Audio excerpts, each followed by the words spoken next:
I think you probably know who I am, Paul Lewis. I'm the assistant superintendent. I think it's worthwhile because the last time I said that we were going to have the best group, and we did have the best group, but we have new members tonight. So the people who are just joining, you need to realize that you are joining the best group. And so we have very high expectations and standards of being the best group.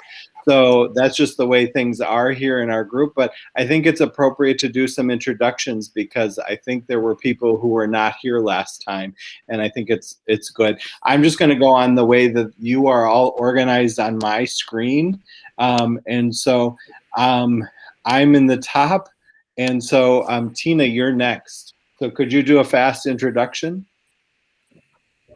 Hi, I'm Tina Baldwin, art teacher at Park Campus and a former CCSD 46 parent. And then Lynn is next on my screen. Hi, I'm Lynn Miscelonis. I'm a 4th grade teacher at Meadowview and the secretary for the Grays Lake Federation of Teachers. And then Katie. Hi, I'm Katie O'Brien. I'm one of the instructional coaches at Avon School. And I'm going to brag about Katie. Katie was one of the small group members who also helped with the wordsmithing and refining and such. And if I miss somebody else, I know Katie was, but if I miss somebody else from our group, we'll share that as well. But we appreciate Katie volunteered for that. The next one is Cheryl. Hi, I'm Cheryl Johnson. I am a reading assistant at Avon. And Emily. I'm Emily Waddick. I'm a parent. I have 2 kids at Woodview, and I'm an educator in real life as well. Tanya. Hi, I'm Tanya Kent. I am a parent of 2 kids in the district, a 4th grader at Meadowview in Lynn's class, and a 6th grader at Frederick. And Dr. Mack. I am Stephen Mack. I am a dad in the district. I have 2 children still in the district, Christian and Abby, both at Woodview. Izzy is a graduate and is now at Grays Lake Central. I'm a board member and I teach at Wakanda High School. And Paula. Hi, I'm Paula Casey. I am a former parent of a District 46. He is now going to be a parent. I'm a former grandparent of District 46. My grandchildren are now in the high school. So I've got experience. Wonderful. So there are a few more members of our curriculum team, but obviously life goes on and it's difficult to always be here for all of the different meetings. So if they join, we'll do a fast introduction in a little bit. We first have some housekeeping things, and you probably know what's coming. One of them is we need to assign some roles. One of them is reporter and one of them is recorder. Volunteers or voluntold will happen. I'm happy to do either of those. Thank you, Katie. If it's a must, I'd rather record than report. Are we all in favor of that? Lynn being the recorder and Katie being our reporter? Mm-hmm. Guess no need for a vote. I see Dr. Mack is giving a thumbs up. And Tina, how'd you get out of this? I just want to know. It's a first. I finally kept my mouth shut for the first time all day. I'm just celebrating. Tanya and Tina have been with me for multiple of these, and they had been the willing people who did it the last time. So it's nice that we have a few new people.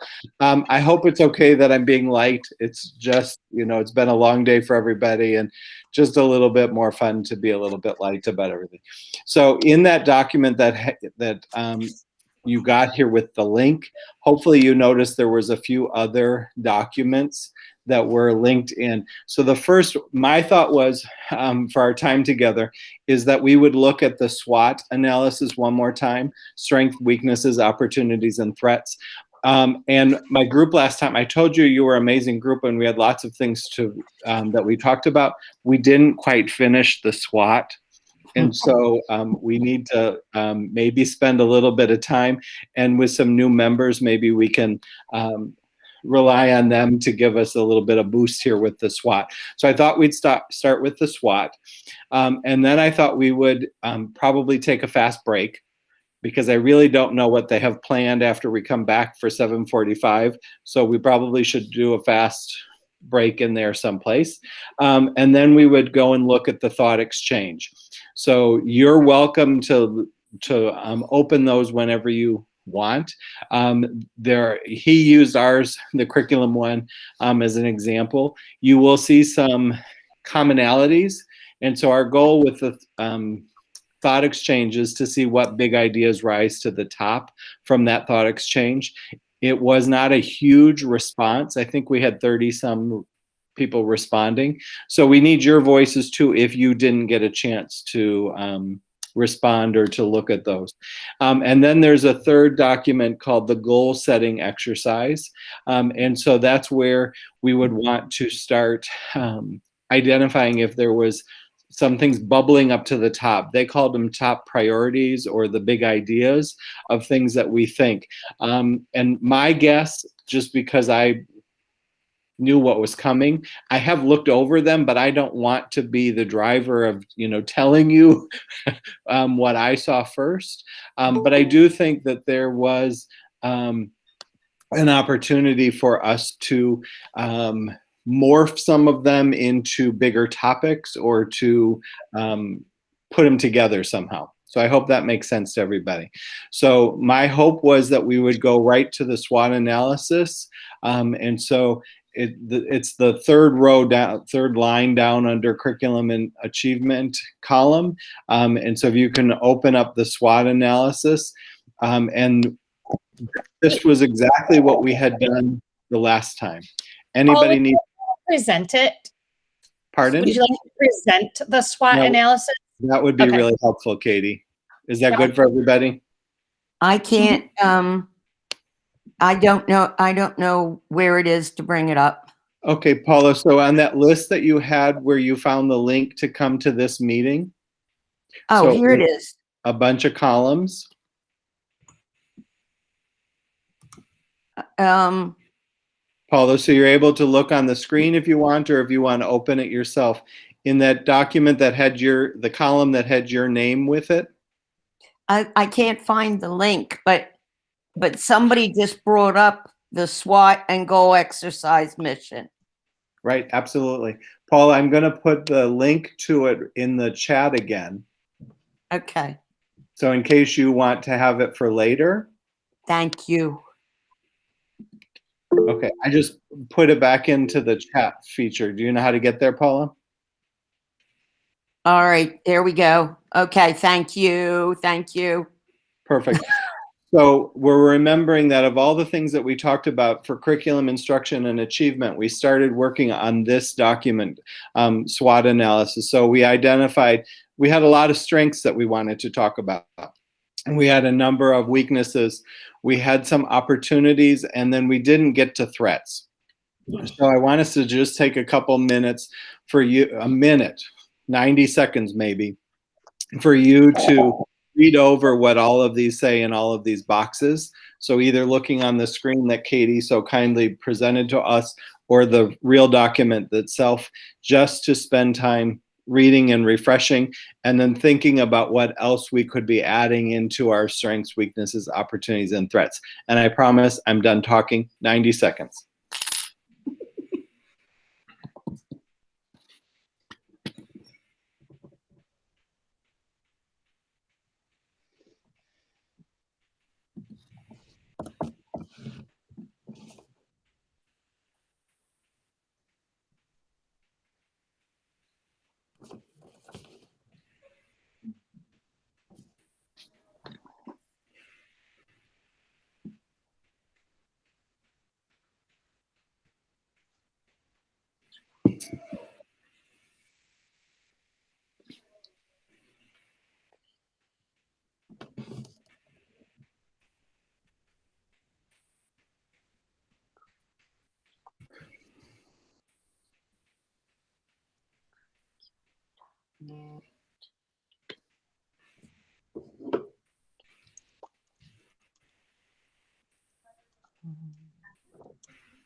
Okay, so that was 90 seconds. So hopefully you did some fast reading and got some ideas so that we can continue the conversation.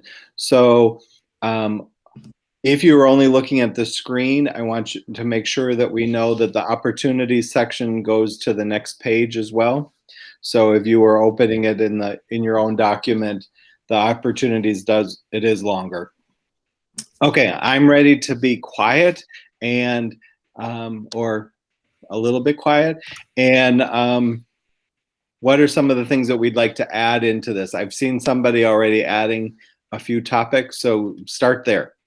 I added because I had a conflicting meeting last time, so I was not part of this group. So I did add two things. I added the math fact fluency in curriculum as a weakness, and having updated social science resources,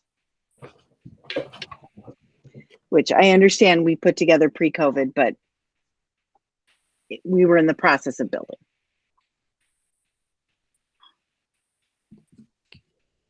Keep talking.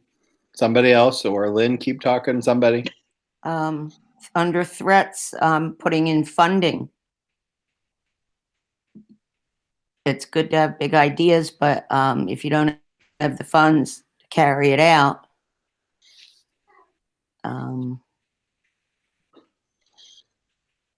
Paula, completely agree. That's always a question. It's always a wonder. It's always a concern. We don't want to start something that we can't continue with or that we'd have to drop at some point. We want to make sure that's fiscally responsible. You're right. What other things would we add to our chart? And Katie's ready for, Lynn is ready to keep typing too as we're talking. I would add, under the threats, I would venture to add teacher shortage issues, substitute shortages, that whole big... Piggybacking off of that, the difficulty in finding bilingual EL teachers. yeah.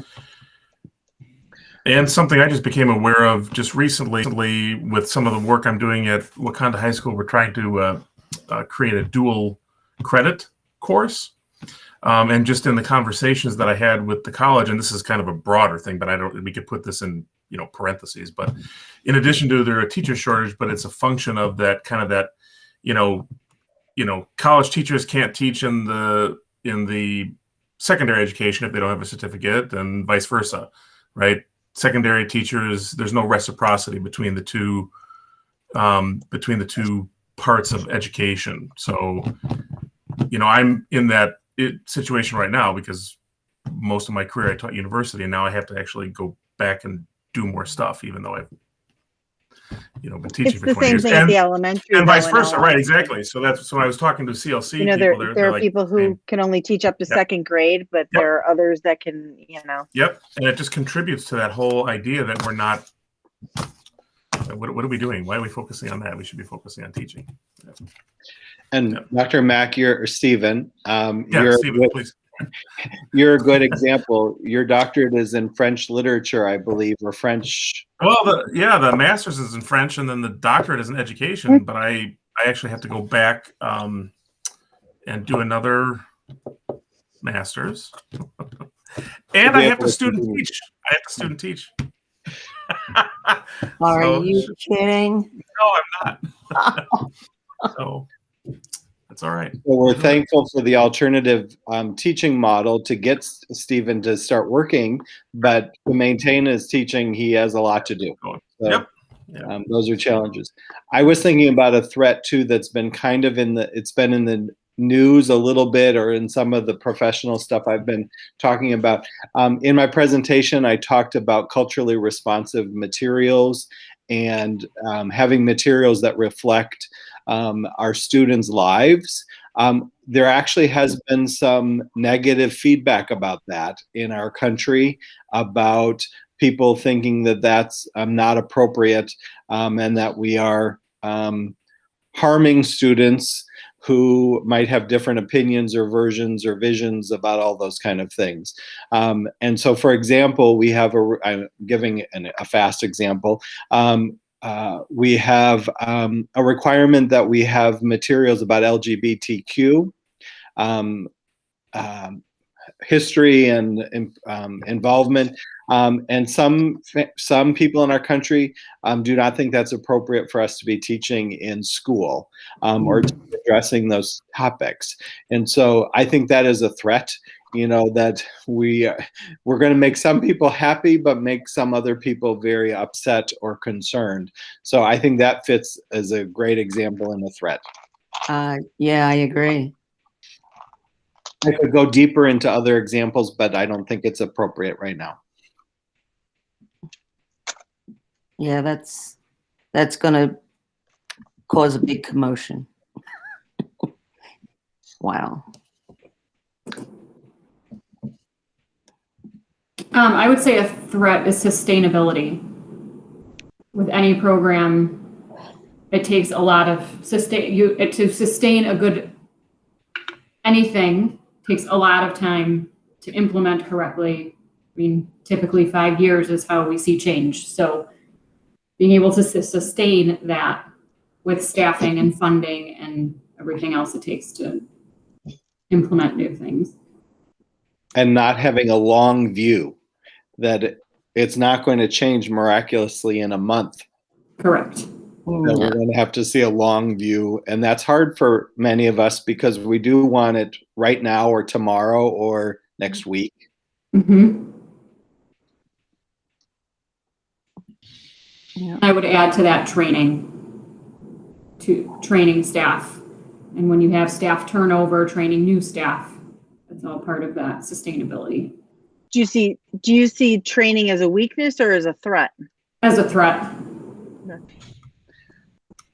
We're reminded that some of the topics might fit in all of the 4 boxes. So Lynn, I think that's what you were referring to.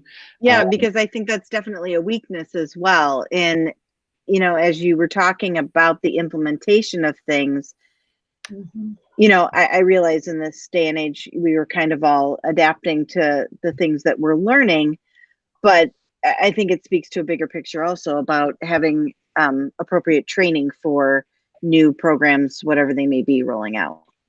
Mm-hmm. And that training then goes into, how do we pay for it? How do we get subs for it? How do we find the time for it? How do we differentiate for different levels of it? I mean, that it's pretty complex for all of those topics. Yeah.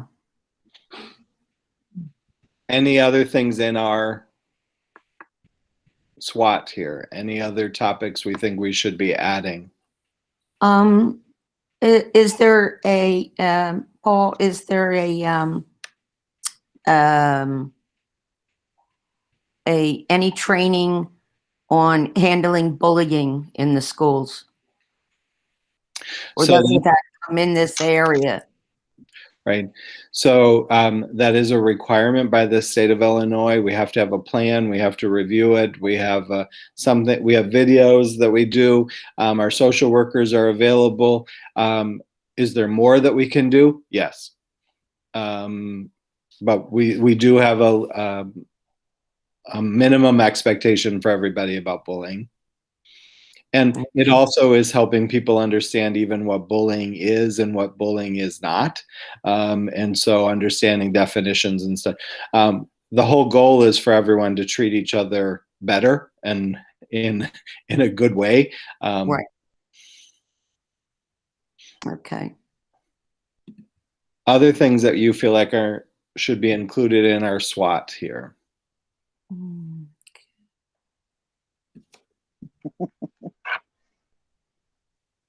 Boy, there's a lot here.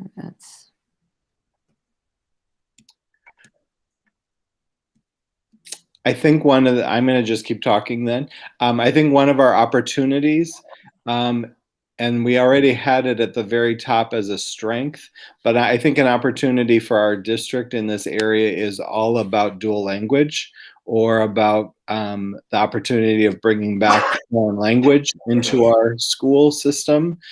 Because when I think about the mission and the vision about being worldly, getting outside of our community, I think those are ways that we have opportunities to help our students do even more.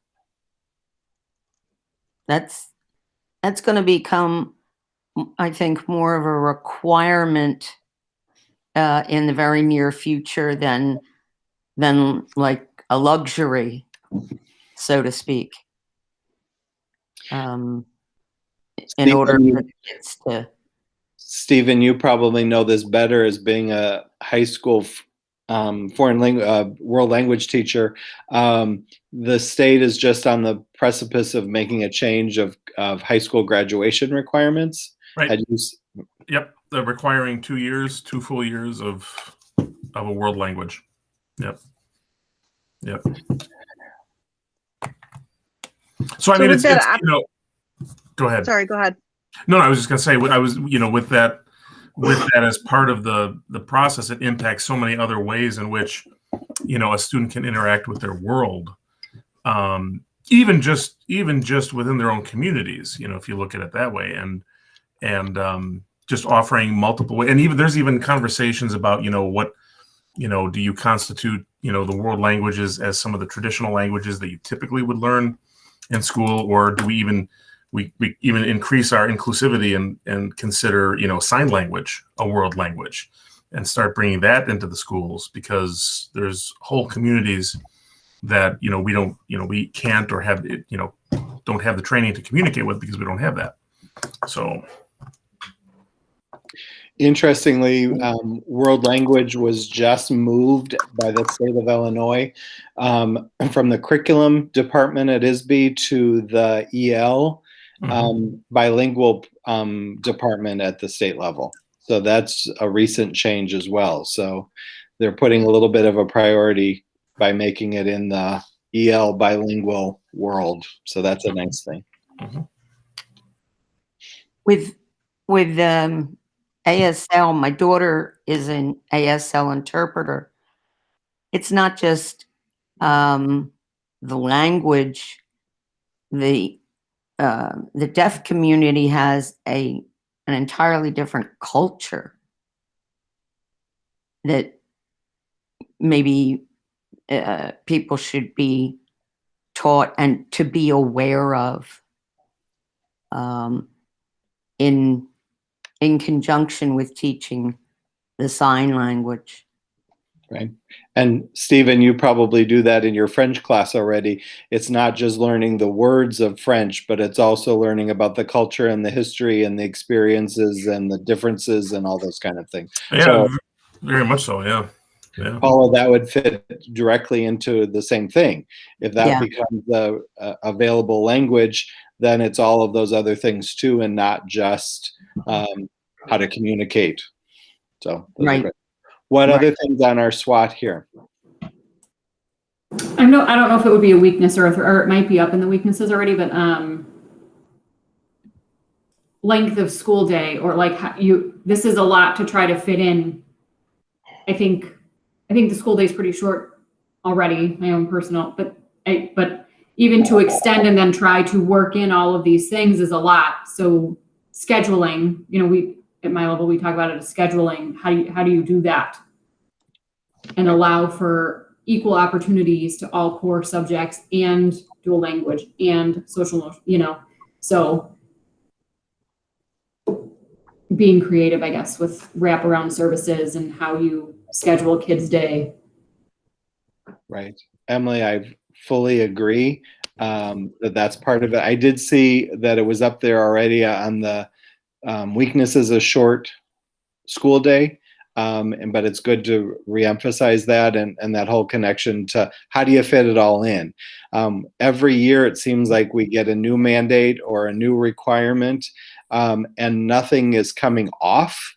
We're selected, nothing is ever being weeded out. They just keep adding, and when I say they, it's ISB, the State Board of Education, or all the other organizations that work just keep piling it on without, and some of them are unfunded. As we talked about the funding part, in education, we call those unfunded mandates, and the list is great. The list is long. The list is overwhelming at times. And getting longer by the day, it seems. Yes. Every time the new bill comes out having to do with education, it seems like a focus group has been able to glom onto it to get it passed, and they add another thing and another thing and another thing, and it's hard to even keep up. Okay, anything else on our SWOT? Because I'm already conscious that it's 7:15. Okay, do we want to take a combo break? And what I mean by that is we could give everyone time to look at the thought exchange if you haven't opened that document, and then take care of yourself in a break. And then we could maybe be ready by like 7:25 with the idea that we would read over the thought exchange with the concept of what comes out of the thought exchange bubbles in your mind. What are the most important things? Did you see any themes or trends or any of those kind of things? How does that plan sound for right now? Good. I see nods and yeses. So 7:25. Paula, do you know where we're going with the thought exchange? No. It's all perfectly fine, Paula. We're here to help. We're glad that you're with us. I'm going to copy the link again and put it in the chat feature. I have the link right here. I have the link, but it keeps taking me to Swot. Okay, no, I'm putting in a new one now. So I just dumped in a new one in the SWOT, in the chat. And so that should bring you right to the, and I'll wait for you to tell me if you get to one, and it's going to be purple words when it opens. It says request access. That won't help us then. I need access, it says. Okay, let me give that to you. I think I have authority. Okay. I'm requesting access. That's okay. You don't have to do that. Paula, what is It your says I'll get an email letting me know. Yes. So Paula, what is your last name? Casey, C-A-S-E-Y. Okay, you're not showing up. Everybody else take a break. I'm going to help Paula, and we'll get our Paula, what's the email? The email is santamom, SANTAMOM, at sbcglobal.net.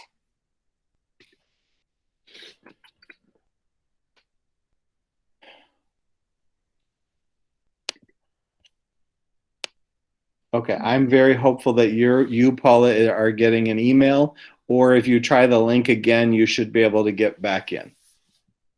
All right, let me just hit the link again. Hit the link again. Okay. Hit the link again. In the chat feature. Okay.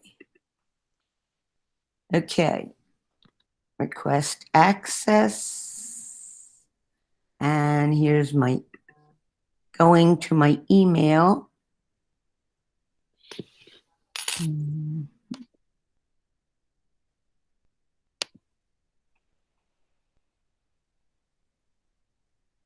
No email yet. Okay, I hit some more buttons. So hopefully it's, oh, it said Santa Mom 1. I didn't do the 1. Oh, it's Google. Yes. I am so sorry. No, that's okay. So I just hit access to that one. So hopefully if you refresh. Okay, I got to go into Google for that. I would just try to go back to the chat feature, Paula. Okay. And then try to hit the link again that I put, the second link. Okay. Okay. Oh, let's see. There you are. I see you in the document. You see me in, okay.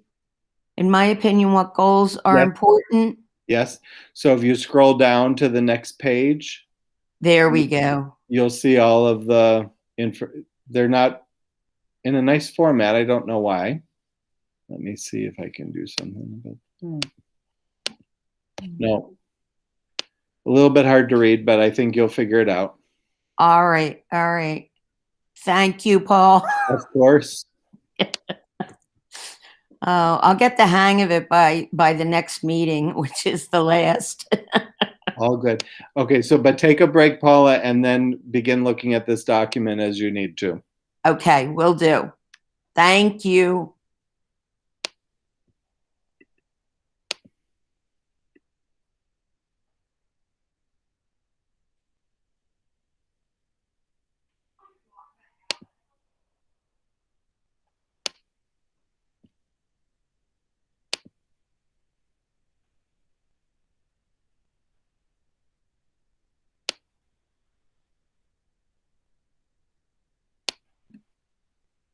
Paul, it's Katie. Yes. I just wanted to tell you that I'm going to do a bridge map in kindergarten tomorrow. Awesome. Yeah, I was pulling a guided reading book for a group that I'm going to do a quick lesson with, and it's all about animal feet and what the different animals use their feet for. So I thought, what a good way to talk about the book when we finish. And I made a little bridge map on Thinking Maps with pictures, and then I'm going to put it on Seesaw so that they can record and talk off of it afterwards. I'm excited. Awesome. You'll have to take some pictures or take some screenshots or something as you keep working on it. Mm-hmm. Oh, I will for sure.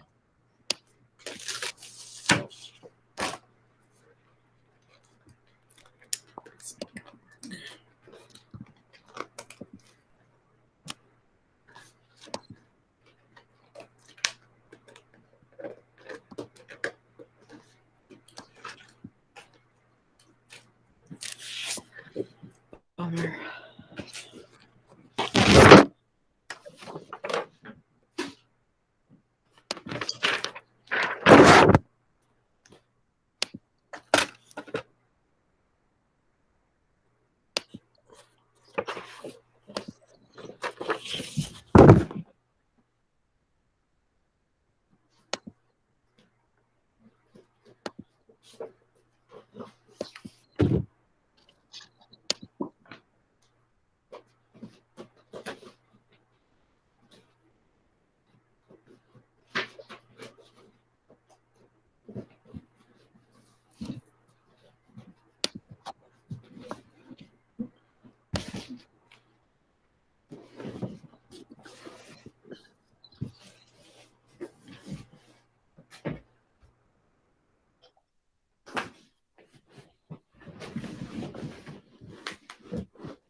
Paula, I realized the link I gave you was my working one, and so it's not the nicest format. So, Oh, okay. and so I put a new link in the chat feature. It's probably easier to read, so I apologize, Paula. Okay. All right. It's the same document, just the format is a little bit nicer. Chat.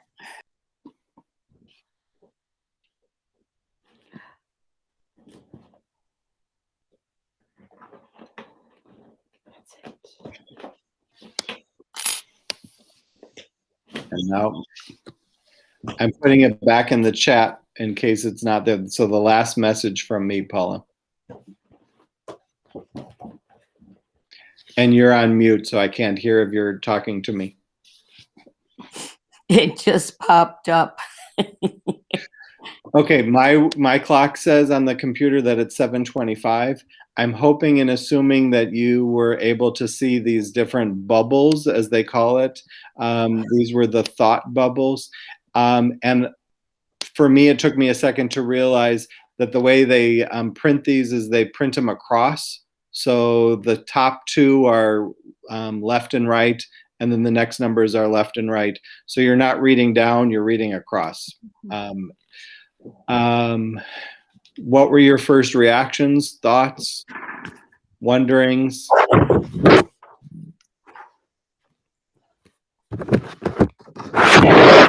a couple of words. Sorry, I'm multitasking. Resources and equity stuck out to me a lot.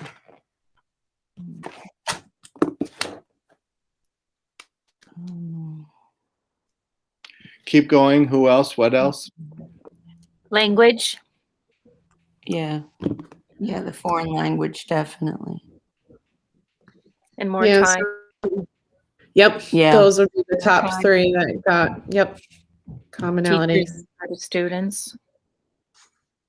We need to, and I think it's important that we focus on bringing up the minorities to ensure that they thrive as much as the white students. So how can we support our subgroups in being able to?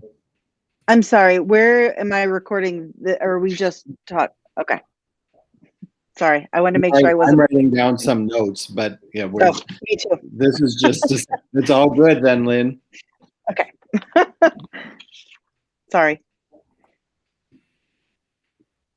What other things do you think, were important as part of this? Well, obviously, we're going to need to add time to the school day to accomplish all these good things. Wow.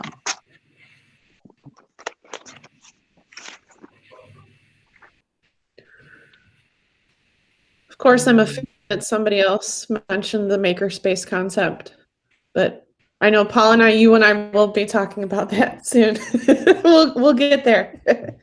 It's not a top three. I think we've named the top three, and I think what came out of the thought exchange kind of matched where we were going with the top three, in terms of what needs to happen next in the foreign language, equity, and length of day.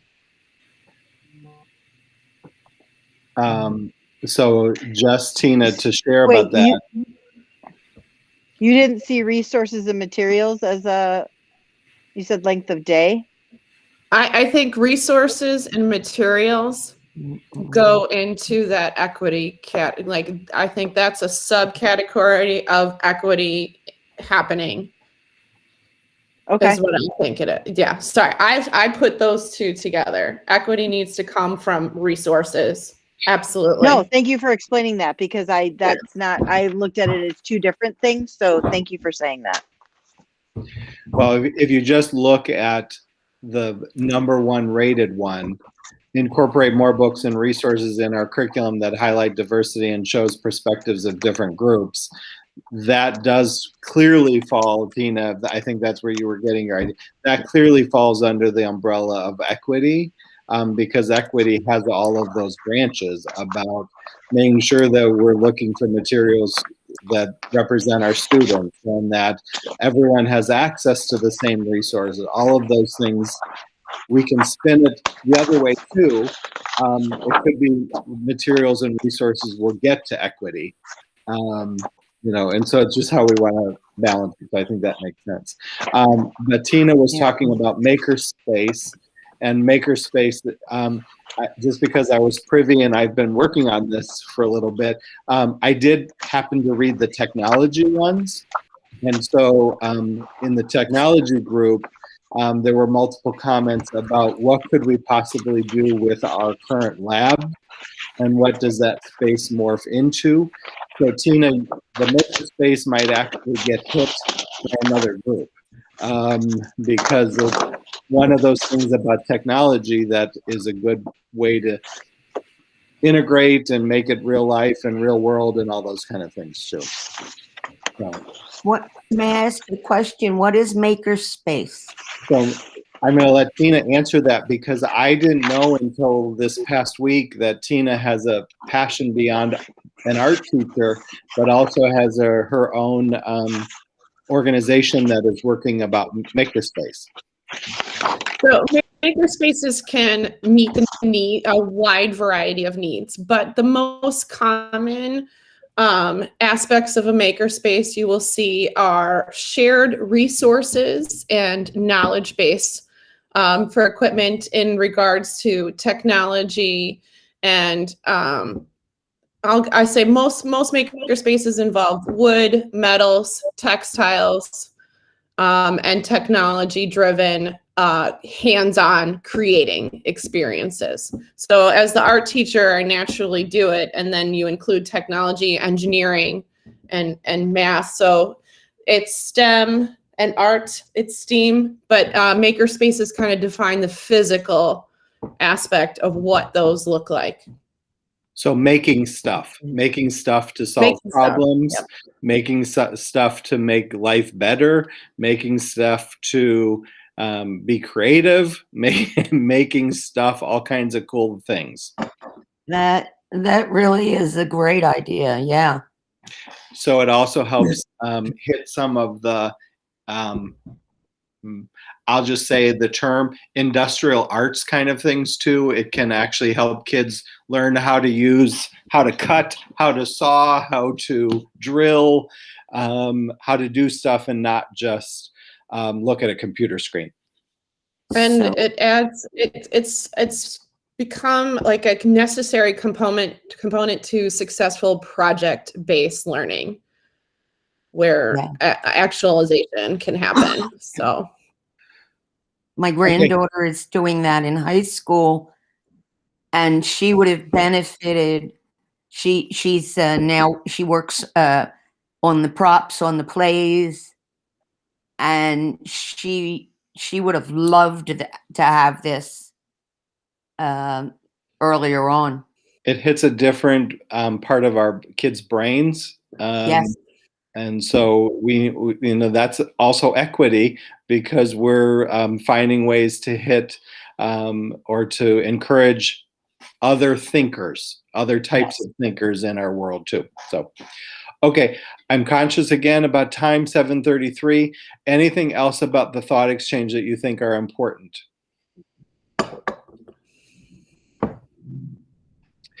So what our next task right now is to take all that stuff that we talked about SWOT, all of those things that we want to do, and all these ideas of the big ideas from the thought exchange. And then we want to go to the third document that we want to look at. And that one is called the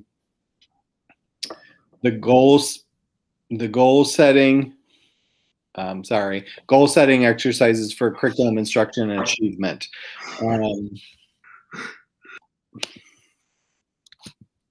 And Paula, I'm coming to your rescue that I'm putting that link into the chat right now. Sorry. Thank you. So hopefully everyone is getting there. And so Lynn, this is where we're going to need you to, She's not. Oh, she is there. Already. This is where we're going to ask you, but I'm going to wait for everyone to get there. I'm seeing lots of you joining right now. I typed in the big 3. Perfect. Then maybe can we add that to kind of be foreign language / dual language? Absolutely. Okay, so this document will just give you a chance. I'll just give you a chance to look over. Lynn, you're so efficient, so thank you. Thank you. And so looking at this document, this one had the mission, because remember, we're trying to go back to identify our 3 big areas that could support or encourage or develop the mission and the vision and our values. So I actually asked Gary to make sure that these were listed in this document so that we could go back to it. And then if you get to the page 2, this is where all the directions were. We were looking for, we did number 1, check. We reviewed the SWOT analysis. 2, we reviewed the thought exchange report and we looked for common themes. 3, discuss as a group the big ideas that stand out from either or both the thought exchange and the SWOT analysis. And then 4, reach consensus on the 3 big ideas for our group. The whole idea is when we talk about the big ideas, I also heard that if we need more than 3, we can add more than 3. So if we think we can't come to agreement just on the 3, but for each one of those, we want to talk about why is that topic or the big idea important. By when? Is there a certain timeline that we would like to see? And then how would we measure this? How would we know that we were being successful? So Lynn was doing a good job being the recorder and identified that equity and length of day and foreign language, dual language are things that we would like to see as big ideas for us moving forward. Is there discussion? Is there anyone who disagrees? Anyone who'd like to advocate for another component? This is our time to talk. So what do you think? I agree with all of them. So but I want to make sure that we start, and this is just small, but this is just from a perspective of what I teach, but I want to make sure we shift the language to world language rather than foreign language. That has to be a real important part of equity.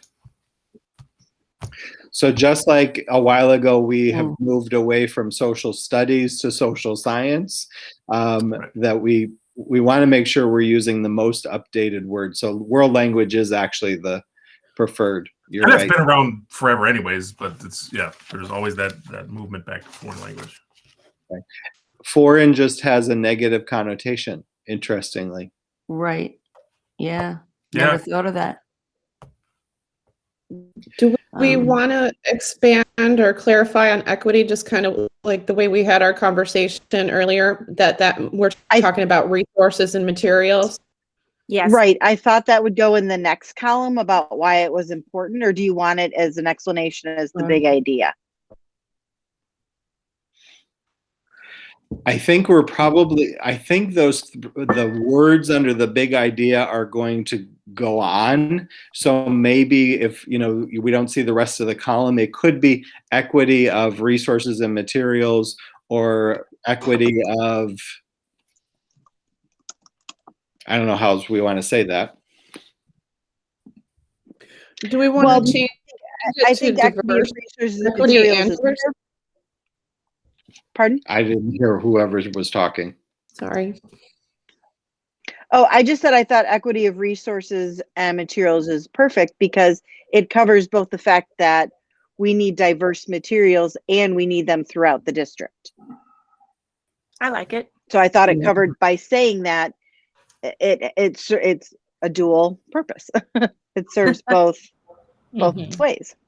If I could interrupt you for just a second, looks like you're going to need a little bit more time. So we'll extend this group work till 8 o'clock. Perfect. Thank you. That will be helpful for us. We've been trying to work hard. Yeah, I know you have a lot to work on.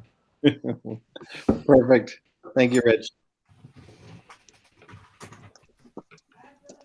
Okay. Anybody else have discussions or clarity needed or alternate opinions? I think clarity is needed on, doesn't equity in treatment of people as well as equity in the resources we have for them? Isn't that what we meant, or did I get it wrong? We were focusing on the curricular piece, I think, because the Okay. SEL, I believe, is a different group. Yeah, but having culturally responsive resources to use within our curriculum will, I think, lend itself to students developing good understandings of how to treat each other and respect each other. Yeah. Do we want to change equity to culturally responsive resources and materials? Well, my only question in that is then do we lose the dual purpose of it in talking about not only having that material, but having it across the being able to, so that all buildings have that same. Yeah. Well, then we could just say equity of culturally responsible resources and materials.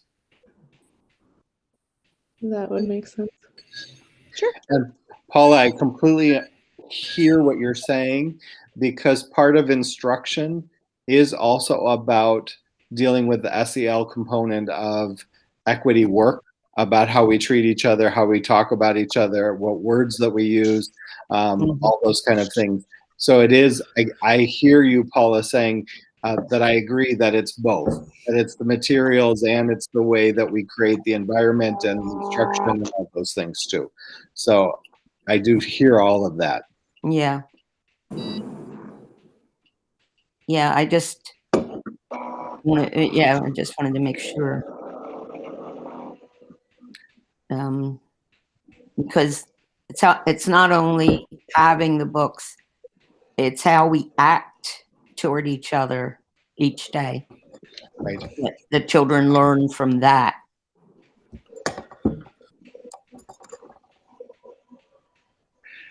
Stephen usually helps me with wordsmithing like that. And so there's probably a word in between equity and culturally responsive materials. Equity of and within, equity for, equity, there's probably a word in there, but we can keep wordsmithing that a little bit later. Yeah, I'll think about it. So I would change it to through, equity through culturally appropriate resources. I thought there was maybe another word, Emily. Thank you. Why is that important? So why is equity through culturally responsive resources? Our students need to be able to see themselves in their resources in order to feel part of our learning community and see into the perspective of others as well. Yeah, definitely. Windows and mirrors. Yes. That's a term, Paula, and I'm sorry I'm picking on you, maybe somebody else doesn't know, but windows and mirrors is a common term we use when we talk about culturally responsive materials. We need to be able to look through a window and see out and see different things, but also in our materials, we should also be able to look in a mirror and it reflect back on some of our experiences. So it's right. The window is the world kind of a thing, and the mirror is reflection and understanding and all those kind of things. Right. I sort of got it. Yeah. Perfect. I think the equity issue also is that, and the teachers here in the group from District 46 probably know that's been important to me, that if it's a good resource for some of our kids, it's a good resource for all of our kids. And that one school shouldn't be lucky and get some materials that other schools. I think that has to do with equity too. Yes. And that that we need to have common expectations, all my curriculum things.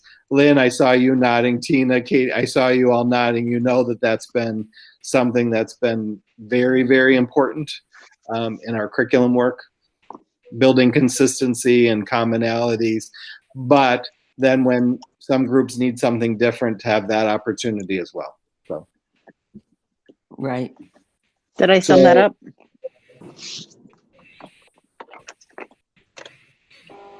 Right. And that will go hand in hand with bringing the students of different backgrounds, bringing them up and all equal on an equal plane. Right. I don't know if this fits in this piece at all either, but, or what our district currently does in terms of catching kids before they come to our school for kindergarten. So I don't know if in here we could include anything about screening, expanding our preschool screening process, or developing kindergarten screening for when kids enter to more adequately place kids and find out where we can fill some of the gaps they might have when they're coming into our school. Right. So to me, Katie, you and I have had that conversation. We know that's an important thing. That's probably lower into the weeds about, steps, because we could probably have a bunch of branches of all the things that have to do with equity and the things we need to do too. But I'm not discrediting what you're saying. We're thinking big here right now. So by when would we want this to happen? What's realistic? What's feasible? Remembering about our SWOT analysis about what it takes to make change. I think you have to be realistic. Systemic change takes 5 years. I mean, so when you really think about doing the work that's necessary, and you think about equity audits or other things that you have to do first, you really have to give the district years to fully vet and implement equity practices that meet all those, that are both culturally responsive and developed resources that meet those goals. So, it's not something you can rush on. Right, but there are steps that we can take to get there. Yes. So Emily, you talked about an equity audit. Our board members know that we've already signed a contract for an equity audit for next school year. So we'll be working on creating a district team to support us through an equity audit. And then it takes a full year to go through that process. So I think I'm in support that this is not a one and done, it's going to be finished immediately. But we could certainly say, our strategic plan is meant to be 5 years. I would love to say at the end of 5 years, we are way further along in our materials and our resources and our training and our understanding, because some of it will take teacher buy-in too, teacher education and understanding that just because we've always had the unit on fill in the blank doesn't mean that that has to continue, and maybe it could be morphed or changed, or it might have to go in the trash. I hate to say it, but that's true. It might have to go in the trash and learn new things along the way. Okay. Delete it from the hard drive. It's okay. Throw the file folder away, potentially. Right. Okay. So are we all in agreement that this is not a short-term thing? Yeah. I think, Lynn, I think it's okay to add, the equity audit in that as well, that could be a check along the way. And how would we measure this? How would we know if we were building or creating a more equitable instructional plan for students? A simple way to measure that would be to look at our unit plan, our planners that we have spent years building, we're, this is one of those things you were just talking about, Paul, with, hope that one school has these resources or gets these resources. If it's built in our planner, that's one easy measurable way to look at, okay, if these are the resources that we're listing that we're using for an ELA unit, for example, these are our book-a-days or whatever it may be, our mentor texts, then we all have them. Right. Okay. So how could it be measured? Too simplistic? It could be measured in our unit plan. It could be measured in our scope and sequence documents. Probably. We could probably do a survey of teachers to see their, a early survey. We'll have a survey that's part of the equity audit.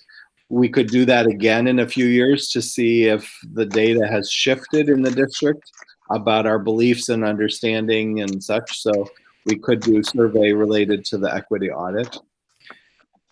It can also be reflected in, in hiring and recruiting of, diverse members of faculty and staff, and because with that comes instruction. Those individuals who have direct experience with, their different cultures and are bringing those into their instruction might be something that is reflected in the district itself. When students not only see the resources that look like them, but teachers and staff and administrators that also look like them. Right. Well, and I think that could be part of the interview process when teachers ask, what does our curriculum look like? They often do that. And if we can proudly share that, this is a commitment and an expectation, we may have more interested people, diverse candidates who will say, oh, this is a school district that values it, appreciates it, encourages it, all those things too. Wouldn't this, maybe this is too far out, but wouldn't this ultimately, hopefully, lead to narrowing the achievement gap between whites and minorities? I mean, that's what I going, right? what I thought, yeah. So that came right out of the thought exchange. That's the goal. We're looking for better achievement. We're looking for improved achievement, maybe more balanced achievement, all those things. So, Tanya, I think that's a great thing to add to this column, to continue to look at our achievement data as well. I also wonder about, we haven't always done student surveys, but I wonder about graduation surveys after 5 years, about how kids actually felt about their experiences, or maybe we need to do a survey this year and then every other year or every year moving forward to see if our trigger points are improving. Are you understanding what I mean by that? The high points. I'm just thinking out of the box here. I'm conscious of time. We have 7 minutes. We have 2 more topics. Should we go on to length of day? Why would lengthening I think we're talking specific, I want to make sure we're being clear. Lengthening the instructional minutes during the day, or lengthening the instructional time during the day. I can also advocate for lengthening the day of teachers' time. Some school districts in other parts of the world actually have equal time with students and equal time with their colleagues for professional growth and development and training, all those kind of things. So, so why is lengthening the instructional time important? It sounds like it's a rhetorical question, but it really is, yeah. Duh. You have so much to get across to the kids. And so many things should not be glossed over. We have, yes, we have a couple schools in the exceptional category. We need to bring all of them up to that exceptional category. Right. It goes back to the equity. Right, and we talk about digging deeper into things, and you know, you use the word gloss over, and that's a perfect word or term. You know, being able to dig deeper, Right. being able to explore more. Definitely. You know, something that struck me in this whole pandemic thing, and I don't know if I'm in the minority on this feeling or not, but when I think of the length of the day, sometimes I'm wondering if we're asking the right question. Are we trying to get a longer day, or is it time for us to look at new ways in which we do public education, right? You know, like a typical school week and a school day has been, 6 to 8 hours every day for 5 days for the past 150 years. And, now we've been faced with a situation where we were all in multiple different modalities for the past year.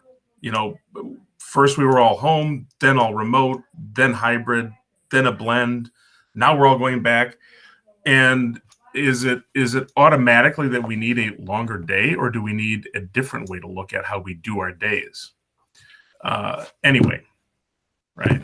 Is there room for what Paul said? Do we look at it only from instructional time, or do we look at it from instructional and teacher time? Or do we come out of this whole hybrid learning with a different way in which we do a school week? Right? I mean, does it always have to be 5 days a week, 8 hours a day? What do we, where do we go from here after this experience, and how do we, I think we can all agree that there's probably pros and cons to everything that we've experienced in the past year, but where do we come out on the other side of this now? So it gets me thinking. When I hear you talking about that, Stephen, is the big idea the length of the day, or is the way of the day, I guess, right? Yeah, the structure, right? Is it structural? Structure and length of the day, or the? No, I think you hit it right. I watched an interview with the new Secretary of Education, and he said almost the exact same thing you're saying. So what are we looking at this on the other side? We've been able to rethink education this year, and where there, right, and where there's some not so great things, of course, but we truly came out with some really wonderful things that I ended up calling mixed blessings this year.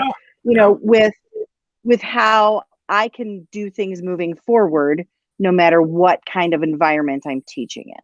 So I think you hit it correct. I think you said it perfectly. Well, it's interesting because do we look at I've had these conversations with colleagues, and I know for sure right now what I have said is not very popular because we're all used to kind of the 5 days a week. But, what if in the future a school week becomes 4 days a week, and then Friday is a enrichment day or a office hours for teachers day or whatever, that's that kind of, what do we do with what we've learned, or do we just all, are we just going to kind of snap back to normal? So that's what I always get to thinking about when we talk about this kind of stuff.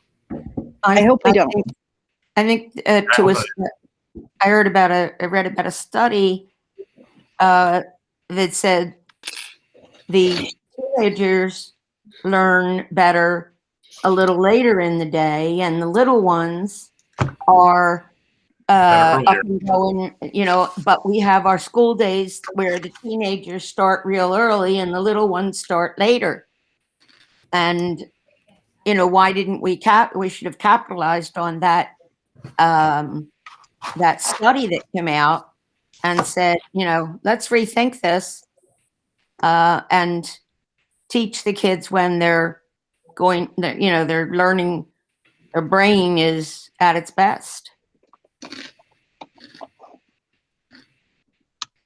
It reminds me too of a conversation the high school district is having about moving to a blended learning model where there's more flexibility as to where students are, even within the facility. So not just with the time of day, what kind of space are they in? Are they all in a traditional classroom? Or are they using more of our common areas to do more project-based blended learning? Maybe self-directed or group work, that kind of thing. Sort of like So I Montessori. wonder if there's more lateral flexibility, yes, per group of students as well. So I'm liking the word structure now, not just for schedule, but of facilities as well. Yeah. Definitely, yeah. I was taking the liberty to work a little bit on the next one because I'm conscious it's 8 o'clock right now. So Yeah. I was looking at world language. I'm thinking that, and please add or correct, being more competitive in the world market for our students if they have another language, seeing biliteracy as an asset. It also has different brain capacity when we trigger the world language development or by dual language. I think some of the how is that measured about high school success, the enrollment into courses, how kids do, more kids getting the seal of biliteracy on their high school diploma because we started early with it. I think building community building, bringing connections between our bilingual and monolingual classrooms, I didn't spell that right, monolingual students. I just think those are all very good things. Definitely. And then by when for world language or dual language, we have to build up our bilingual program to have enough Spanish speakers in each building, but we know that next year we're going to be offering bilingual classrooms in every building starting at kindergarten next year. So in the short term, it's going to be coming pretty fast, right? Okay. So what else should we say? I know I took a tangent just because we're going over here, but structure of the day, when would we like to see that happen? I think this also has to be a multi-year kind of program because I think buy-in is going to be huge. Because although I think, many of us are thinking this way, we're working against, what's been done for how many years. Right. Yeah. And part of it, I just copied what we put in the first column, that first one, because there is money involved in this. Yeah. If we're changing the day, it could be contractual things, it could be union contracts, it could be all those things. Not that I'm dwelling on that, but it's a reality. And then how would we measure that? How about almost the same, copying and pasting again, minus the staff. Right. So clearly surveys. Yeah. How are the students feeling about it? That would. I really like the graduation survey idea in this case. Yeah. So Lynn, are you able to help me with that? Oh, sorry. And then for the world I'm in the talking. world language and dual language, when would we want that to be happening? I think there's a domino. We need to figure out the structure of the day to figure out where we could fit in world language. Because at the moment it would be a subtractive model because we'd have to reduce time for some other thing to get world language into our schedule. Right. So I think the third one, world language, goes hand in hand with the structure of the day. To figure out, do we need more time in the day? What do we need to get rid of? I'm just guessing about that. Yeah, that sounds right though. I think that would maintain like a 5-year for full implementation as well, because I think all of these things together. Right. And my guess is that this one would probably be later in the 5 years because it's going to take that long to get others. to get the other things in place. Katie, are you feeling comfortable being able to share and talk some of these through, or all of these through? Sure. Well, free to jump in, anyone at any time. I'm conscious that it's almost 8:04, so we got to go back, but I'm so appreciative. I told you this was the best group, so I hope you felt the same. I tried to move us along, but we had a lot to talk about. So we're going to close out of this meeting and we're going to go back to that other meeting. And Katie's going to do us proud. I know it. Woohoo! Yay, Katie. Thanks, everybody. Okay. All right. Here I go back.